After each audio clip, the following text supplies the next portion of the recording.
Online বেতন বিল দাখিল টিউটোরিয়ালে আপনাকে স্বাগতম। আইবাস প্লাস প্লাসে অনলাইন বিল দাখিল করতে হলে প্রথমে আপনাকে আইবাস প্লাস প্লাসে লগ ইন করতে হবে। তো লগ ইন করার জন্যে আপনার দুইটা জিনিস দরকার, একটা হলো একটা ইউজার আইডি দরকার এবং একটা পাসওয়ার্ড দরকার। তো ইউজার আইডি এবং পাসওয়ার্ডের জন্যে আপনাকে প্রথমে আইবাস প্লাস প্লাসে নিবন্ধন করতে হবে। অর্থাৎ আইবাস প্লাস প্লাসের ইউজার আইডি পাসওয়ার্ড আপনি নিজেই তৈরি করে নিতে পারেন, এই জন্যে অন্য কারো কাছে আপনাকে যেতে হবে না। প্রথমে আমরা দেখব যে আপনি আইবাস প্লাস প্লাসে কীভাবে নিজেই রেজিস্ট্রেশন করতে পারেন। এজন্যে আইবাস প্লাস প্লাসের ওয়েবসাইটে যেতে হবে, আর এই ওয়েবসাইটটা হচ্ছে ibas.finance.gov.bd/ibas2। ইউআরএলটা, ওয়েবসাইটের অ্যাড্রেসটা অবশ্যই খুব খেয়াল রাখতে হবে। অনেক ক্ষেত্রে দেখা যায় যে এই ibas2 না লিখে অনেকে আইবাস লেখেন।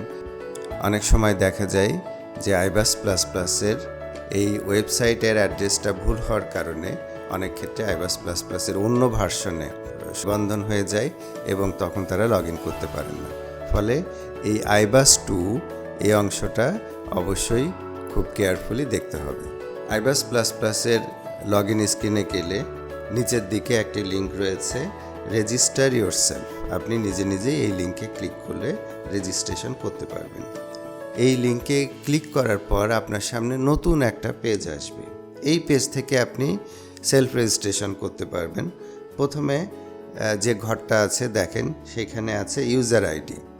এই ইউজার আইডি হচ্ছে আপনি কোন ইউজার আইডি দিতে চান।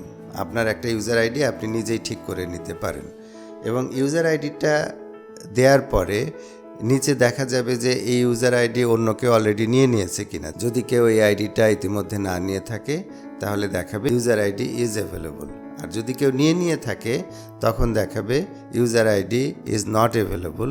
সেক্ষেত্রে আপনাকে আর একটা আইডি দিয়ে ট্রাই করতে হবে। এরপর পরের যে ঘরটা, সেখানে আপনি আপনার ন্যাশনাল আইডিটা দিবেন। মনে রাখতে হবে 17 ডিজিটের এনআইডি অথবা আপনার স্মার্ট কার্ডের নাম্বারটা, যেটা দিয়ে আপনার পে ফিক্সেশন করা, সেই আইডিটা এখানে দিতে হবে, অন্য নাম্বার দিলে হবে না।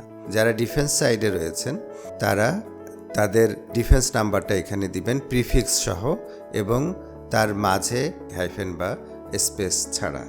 এর পরের ঘরটা আপনারা দেখছেন মোবাইল নাম্বার। আপনার যে মোবাইল নাম্বারটা আইবাস প্লাস প্লাসে দেওয়া আছে সেই নাম্বারটা দিতে হবে, কারণ এই নাম্বারের সাথেই সে চেক করে দেখবে যে ওই এনআইডির এগেনস্টে এই নাম্বারটা দেওয়া আছে কি না, এবং থাকলে তখন অ্যাকসেপ্ট করবে। ইমেলের ঘরে আপনার ইমেল আইডিটি লিখুন। ইমেল দেয়া থাকলে দেশের বাইরে থেকেও আপনি অনলাইন বিল দাখিল করতে পারবেন।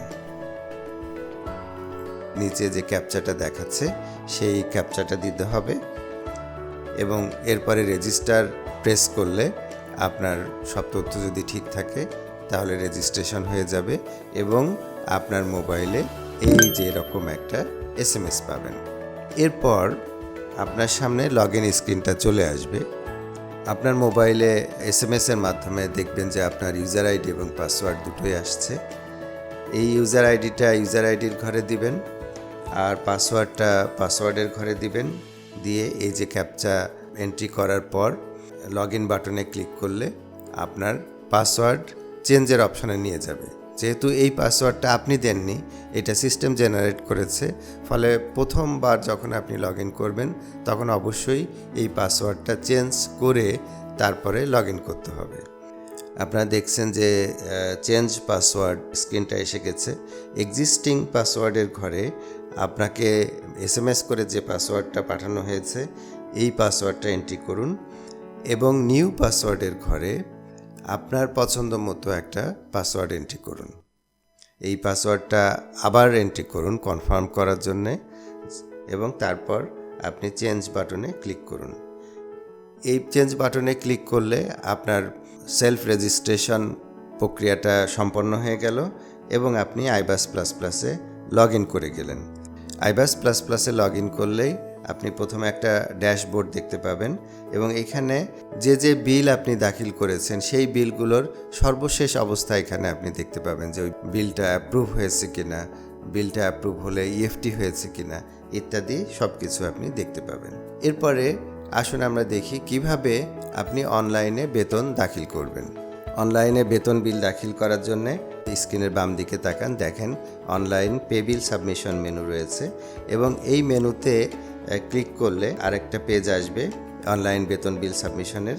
সেখানে আপনি কোন পে পয়েন্ট থেকে অর্থাৎ কোন অ্যাকাউন্টস অফিস থেকে বেতন নিচ্ছেন সেটা দেখা যাবে, তারপরে আপনার নাম দেখা যাবে এবং যে যে মাসের বেতন বিল আপনি দাখিল করেননি সেই মাসের তালিকা আসবে। একবার দাখিল হয়ে গেলে এই তালিকায় ওই মাসটা আপনি আর পাবেন না।